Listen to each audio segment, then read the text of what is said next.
আমরা তো আমাদের ছেলে মেয়ের বিবাহ দিতেই চাই না। আমরা বলি আমাদের ছেলে মেয়েরা আগে নিজের পায়ে দাঁড়াক, আগে নিজে কামাই রোজগার করুক, তারপরে আমার সন্তানদেরকে আমরা বিবাহ দিব। আচ্ছা বলেন তো ভাই, আমাদের সন্তানেরা কার পায়ে দাঁড়িয়ে আছে? নিজের পায়েই তারা দাঁড়িয়ে আছে।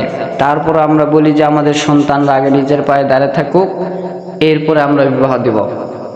অথচ আল্লাহ রসুল সাল্লাল্লাহু আলাইহি ওয়াসাল্লাম বিবাহ সম্পর্কে কি বলেছেন? মেশকাত শরীফের 2947 নম্বর হাদিস। আল্লাহ রসুল সাল্লাল্লাহু আলাইহি ওয়াসাল্লাম এই হাদিস শরীফের ভিতরে বলেন, আব্দুল্লাহ ইবনে মাসউদ রাদিয়াল্লাহু তাআলা আনহু قال قال رسول الله صلى الله عليه وسلم। আব্দুল্লাহ ইবনে মাসউদ রাদিয়াল্লাহু তাআলা আনহু থেকে বর্ণিত, রাসূলুল্লাহ সাল্লাল্লাহু আলাইহি ওয়াসাল্লাম বলিয়াছেন, ইয়া মাশারুশ শাবাব। আল্লাহ রাসূল সাল্লাল্লাহু আলাইহি ওয়াসাল্লাম যুবকদেরকে ডেকে ডেকে বলতেছেন, ইয়া মাশারুশ শাবাব, হে যুবকের দলেরা, হে যুবকের দলেরা, বা হে যুবক, পৃথিবীর সমস্ত যুবকবাসীরা তোমরা শোনো, মানিস্তাতা মিনকুমুল বাআতা ফালিয়াতাজাওয়াজ। তোমাদের ভেতরে যাদের বিয়ে করার সামর্থ্য হয়েছে তারা যেন এক্ষুনি তাড়াতাড়ি বিয়ে করে ফেলায়। আল্লাহ রাসূল সাল্লাল্লাহু আলাইহি সাল্লাম কি বলতেছে? ইয়া মাশারুশ শাবাব, হে যুবকের দলেরা, হে যুবকেরা, তোমাদের ভেতরে মানিস্তাতা মিনকুম, তোমাদের ভেতরে যাদের বিয়ে করার সামর্থ্য হয়েছে, আল বাআতা ফালিয়াতাজাওয়াজ, তাহলে তোমরা তাড়াতাড়ি বিয়ে করে ফেলাও।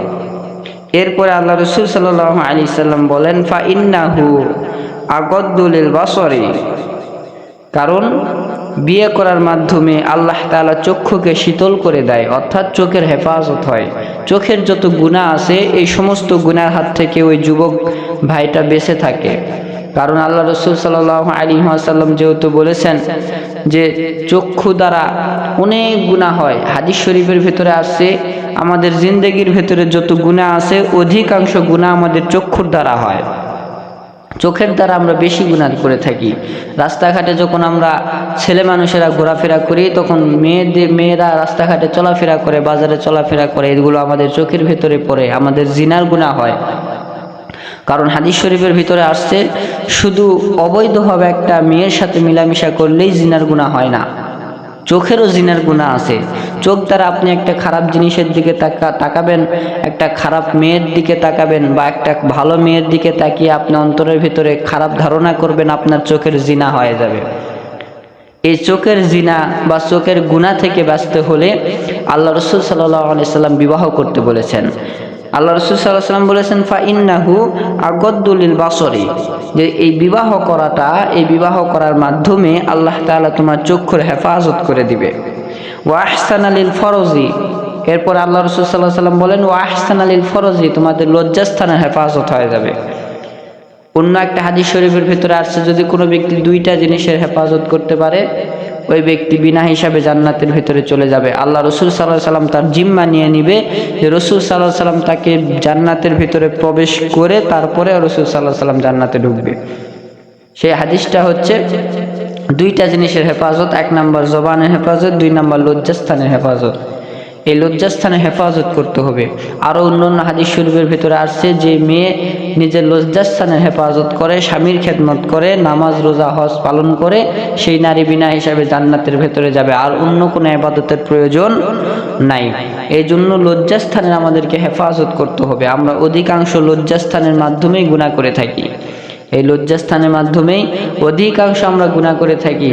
এই জন্য আল্লাহ রাসূল সাল্লাল্লাহু আলাইহি সাল্লাম বলেন, ইয়া মাশারুশ শাবাব, হে যুবক, তোমরা বিবাহ করলে, ওয়া আহসানা লিল ফরজি, তোমাদের লজ্জাস্থানের হেফাজত হয়ে যাবে। এরপরে রাসূল সাল্লাল্লাহু আলাইহি সাল্লাম এই হাদিস শরীফের ভিতরে বলতেছে, মাল্লাম ইয়াস্তাতি ফা আলাইহি, তোমাদের ভেতরে যাদের বিয়ে করার সামর্থ্য নাই। এতক্ষণ আল্লাহ রাসূল সাল্লাল্লাহু আলাইহি সাল্লাম এই হাদিস শরীফের ভেতরে বললেন যে তোমাদের ভেতরে যাদের বিয়ে করার সামর্থ্য আছে।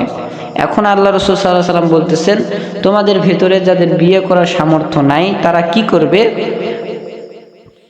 মাল্লাম ইয়াস্তাতি ফা আলাইহি, তোমাদের ভেতরে যাদের বিয়ে করার সামর্থ্য নাই, বিসাউমি ওয়া জাআন, তাহলে সেই ব্যক্তি যেন রমজানের রোজা থাকে। এখন প্রশ্ন করতে পারেন, হুজুর, বিয়ে করার এমন সময় চলে আসছে যে বিয়ে করতে মন চাইতেছে, কিন্তু ওই সময় আমার সামর্থ্য নাই, সেই সময় রমজান মাসও নাই, তাহলে কেমনে রোজা থাকবো? আল্লাহ রসুল সাল্লাল্লাহু আলাইহি সাল্লাম এই রোজার দ্বারা উদ্দেশ্য করেছেন শুধু রমজানের রোজা নয়, যে কোনো সময় নফল রোজা আপনি করতে পারবেন। রমজানের রোজা ব্যতীত যে কোনো সময় আপনি নফল রোজা করতে পারবেন। তাহলে দেখেন আল্লাহ রসুল সাল্লাল্লাহু আলাইহি সাল্লাম আমাদেরকে বিবাহ করার হুকুম দিলেন। আর এর ভেতরে বিবাহ করলে আমরা কি কি ফায়দা পাবো, কি কি ভালো দিকগুলো পাবো সেগুলোও বলে দিয়েছেন। আমাদের চক্ষুর হেফাজত হবে এবং আমাদের লজ্জাস্থানের হেফাজত হবে। আমরা পিতামাতারা ভালো করে দিলের কানটা দিয়ে শোনেন, আমরা পিতামাতারা বলি যে আমার সন্তান এখনো নিজের পায়ে দাঁড়ায় নাই, এখনো বিয়ে দিব না, কিন্তু এটা ভুল। আল্লাহ রসুল সাল্লাল্লাহু আলাইহি সাল্লাম হাদিস শরীফের ভেতরে বলেছেন যে রিজিকের মালিক আল্লাহ, তুমি বিয়ে করো, আল্লাহ তাআলা তোমাকে ধনী বানায় দিবে।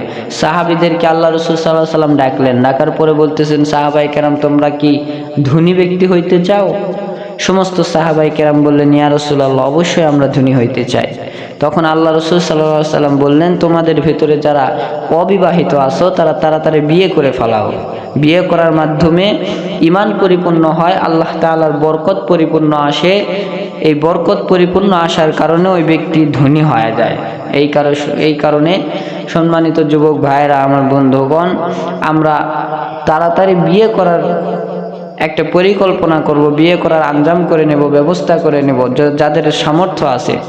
আর যাদের এরকম ঘর বাড়ি কোনো কিছুই নাই, বউকে কোথায় রাখবে, স্ত্রীকে কোথায় রাখবে, স্ত্রীকে খাবার দিবে কেমনে, সামর্থ্য নাই বলতে এরকম নয় যে আপনার সুন্দর ঘর বাড়ি আছে, কামাই রোজগার আছে, টাকা পয়সা আছে, তারপরও আপনি বলতেছেন যে আমি নিজের পায়ে দাঁড়াই, আমার সামর্থ্য হয় নাই, এটা বললে চলবে না।